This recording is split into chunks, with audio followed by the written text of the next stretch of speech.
Good afternoon, Bentas. I hope you had yourself a wonderful week as we're about to go to the weekend.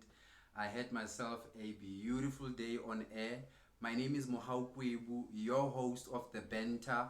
Today, I just want to talk about things that are currently taking place in South Africa that I feel like me and you needs to decide where is it that our family is taking, where is it that we put our family with all these changes that had happened. Today on Sowetan, we just learned that no preaching on trains. So the gospel, according to Prasa, has been stopped and there will be no preaching at all in the trains. Remember, Soweto used to have a fully loaded trains that were not working half of the time, and they finally managed to get a new fleet. And there was this tradition. I'm not sure which in your country, how do you guys, others in United Kingdom or America, they call them subway. We call them trains in South Africa.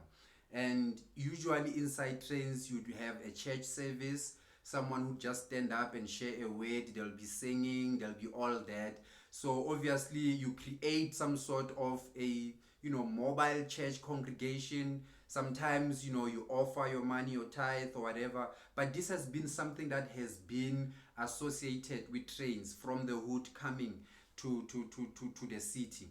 Now we are so happy that Prasa has introduced new trains, but now in these new trains they say they don't want prayer, meetings, church, singing or anything. But also they forget that our townships were based in a way of, a concentration camp. So whenever we meet each other from different part of Soweto, different part of the concentration camp, we are happy. And the only way in which that we could talk and be able to express each other in one time in unison is when we sing. We're singing away our sorrows. We're singing away this economy that has went down. We're singing away all the drugs that have taken the lives of young people in South Africa. We're singing for the relationships that we've been crying and praying for God to give us, the marriages. That's what happens during that process. But that process has been stopped because we now have new trains. But here's another one. Remember this week, we just heard that the Minister of Justice did not have much power in the issue of Janus Walus in terms of him taking him out. We just learned that Janus is out. We're happy. I'm particularly happy. I would like to see the old man.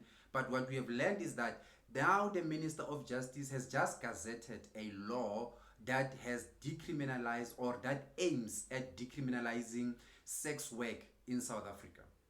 So you ban the church, but now you're giving sex workers an opportunity to be able to survive and regulate them.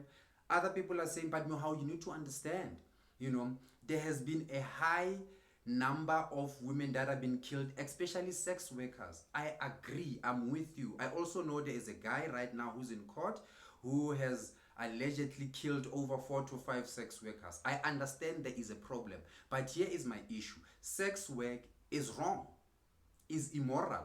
I'm coming from a biblical point of view. I'm coming from a point of raising a daughter. Also, I'm coming from a point of being a father who is raising a son, because sex work goes both ways. Not only men are buying, but even men are selling this sex. So I'm thinking to myself, they stopping church in schools. They have already stopped it in schools. It's over a decade right now.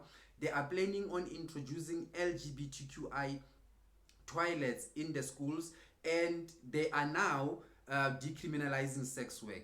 Where is the direction of South Africa going in terms of morals? People were worried when they were going to Qatar. We're not allowed to hold hands, you're not allowed to kiss, you're not allowed to cohabit, staying with a partner that you're not married to, you're not allowed to have a child out of wedlock, and all those crimes, they are classified under capital crimes. It's almost like you are disrespecting the prince of the Arabs. I understand why. It's because they know the direction that the European has brought to us. It has brought nothing to us but shame, disgust, what they call this patriarchy. All these things, they come from that side. This toxic masculinity, they come from that side. So now we are being forced to as parents to absorb it, and now we are being forced now to be seeing a tuck shop where we know that no, they're at the corner, they're selling sex. The ball is in your hand, my fellow benters. Make sure that your house does not become the Republic of South Africa, which is now become a banana republic, where sex work is for sale, abortions are being given to 9-year-olds, condoms are being dished out to primary school students. This is a South Africa that I actually never dreamt of. A level of freedom in which that people are looking forward to be free, it's definitely going to put us in a mess. Let's all remember, this is Africa, not Europe. Like I said on my previous video, feminism, Me Too movement, all those mob mentality agreeing groups, we don't need them in Africa. We love our women, we embrace our women, we even call our women kings. King Ta. But also when you go to Limpopo, there's a woman there who makes it rain, literally, who can be able to talk and be able to converse with the nature, and later you call them the Queen of Rain. But in that particular tribe, there's no king. That means that she gets to be the king as well. So now all are rules that they work for us, this Western European thing that they are bringing back to us. No church at school, LGBTQI toilets are coming, now sex work is going to be decriminalized. Wow.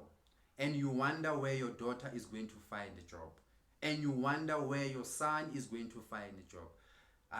This is a type of black leadership that I want to disconnect with.